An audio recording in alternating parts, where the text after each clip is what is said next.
Hello दोस्तों, नमस्कार। आप सभी लोगों का एग्जाम लवर्स पर बहुत बहुत स्वागत है।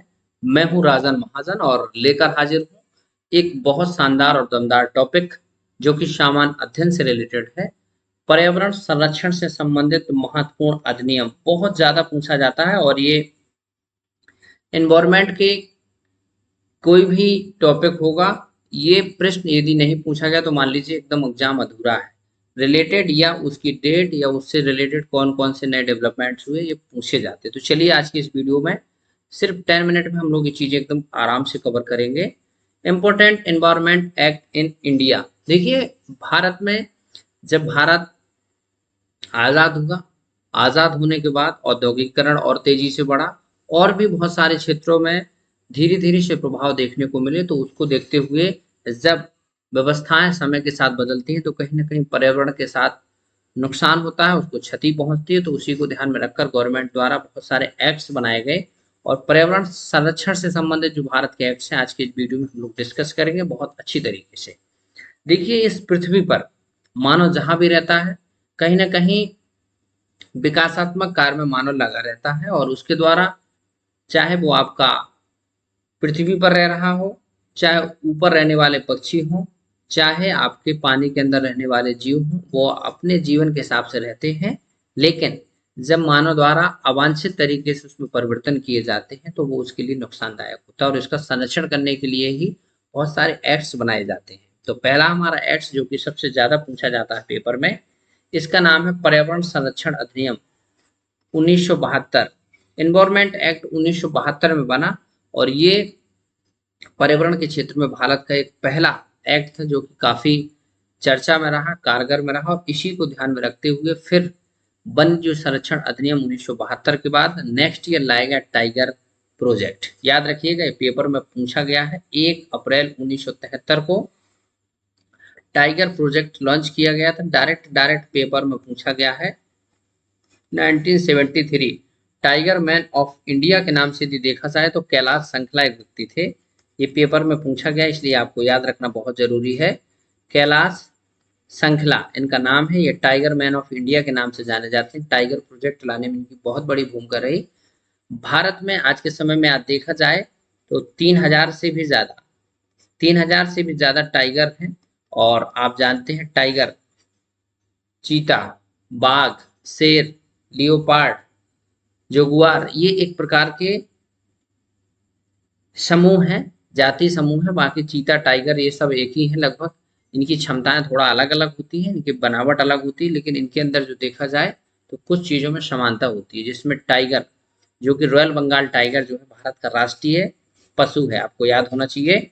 यहाँ पर आपको याद रखना है, ये इंडियन नेशनल कांग्रेस का हम लोग प्रश्न पढ़ते हैं तो उसी को कांग्रेस पार्टी बाद में बनती है और कांग्रेस गवर्नमेंट इंदिरा गांधी जी द्वारा इसको लाया गया था। National animal to royal Bengal tiger, ये आपको याद रखना है, पेपर में पूछा गया टेस्ट है। आगे हम लोग देखेंगे टाइगर डे आपका 29 जुलाई को वैसे मनाया जाता है और ये आपको याद रखना है। लगभग 70% वर्ल्ड के वाइल्ड की पॉपुलेशन के सिर्फ टाइगर इंडिया में है। 3682 से ज्यादा टाइगर 2023 में काउंट किए गए हैं और लगभग टाइगर रिजर्व की संख्या वर्तमान में देखी जाए तो 54 हो गई है भारत में। ये आपको याद रखना है। और 23 टाइगर रिजर्व जो है साइट्स में आपके शामिल किए गए हैं। आगे देखें हम लोग, नया है जल प्रदूषण निवारण और नियंत्रण। देखिए, अब आपने वन की बात कर ली, अब जल की बात होगी। नेक्स्ट 2 सालों बाद फिर से एक नया अधिनियम आता है 1974 में। पानी यानी वाटर, जल, एक्वा, जिसका हम लोग साइंटिफिक शुद्ध H2O बोलते हैं। एक्वा साइंटिफिक भाषा में इसको कहा जाता है और हम नॉर्मल भाषा में इसको अंग्रेजी में वाटर बोलते हैं, हिंदी में पानी या जल बोलते हैं, है ना। और आपका अदर अदर लैंग्वेज में आबू। ठीक, तो ये आपको याद रखना है। आबू, ये जल प्रदूषण का निवारण अधिनियम 1974 में आता है। ये आपका ऐसे याद करना है कि वन संरक्षण वाला आपका अधिनियम के बाद फिर जल। आगे देखिए, नेक्स्ट आपका वन्य संरक्षण अधिनियम 1980। वो क्या था? वन्य जीव था।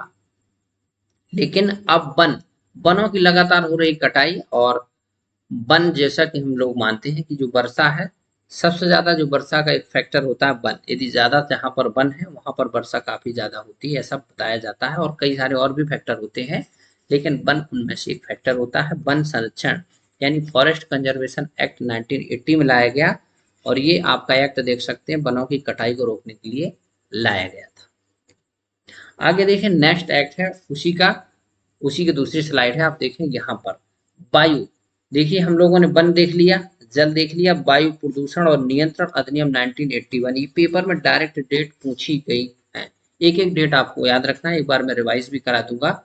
तो जब इंडस्ट्रियलाइजेशन यानी औद्योगिकरण बढ़ा और भारत एक विकासशील देश है, तो यहाँ पर औद्योगिक विकास और बहुत तेजी से बढ़ा, जिससे हमारे यहाँ का जो वायु प्रदूषण है काफी ज्यादा प्रभावित हुआ। वायु में बहुत सारे ऐसे अवांछित तत्व मिल जाते हैं, तो वो वायु प्रदूषण के रूप में जाना जाता है। कार्बन डाइऑक्साइड की मात्रा उसमें सबसे ज्यादा मानी जाती है कि यदि बढ़ जाती है तो अपने आप वायु पॉल्यूशन हो जाता है। और वैसे भी आप जानते हैं वायु यानी शुद्ध ऑक्सीजन पाने के लिए O2 जो होती है हमारी स्वच्छ वातावरण में ही हमको प्राप्त होती है।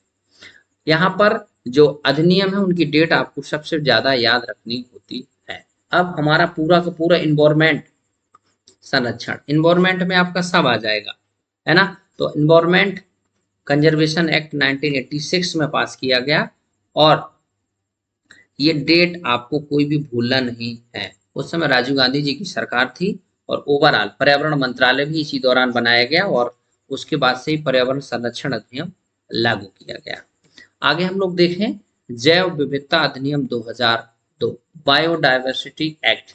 देखिए जो हमारे इस पृथ्वी पर जीव जंतु पशु पक्षी पेड़ पौधे जो एक विशेष क्षेत्र में रहते हैं और वहां पर विभिन्न विभिन्न प्रकार की उनकी प्रजातियां पाई जाएंगी, तो उसको विविधता कहते हैं। और इसी प्रकार की जब जैव जीव रहते हैं तो उसको जैव विविधता बोलते हैं।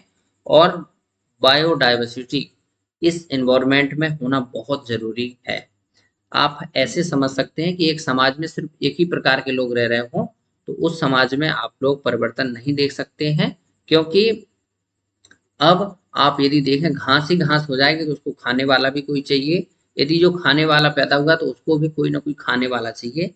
ये जैव विविधता होती है, और एक दूसरे को क्या करते हैं लोग, मैनेज करते हैं, एनवायरमेंट को संरक्षण से भी बचाते हैं, और हमारी इस प्रकृति को हमेशा के लिए, है ना, आप कह सकते हैं कि एक परिवर्तनीय रूप में रखने के लिए जैव विविधता बहुत जरूरी होती है। तो ये आपका जैव विविधता अधिनियम 2002, आपको ये सब एक्ट याद रखना है।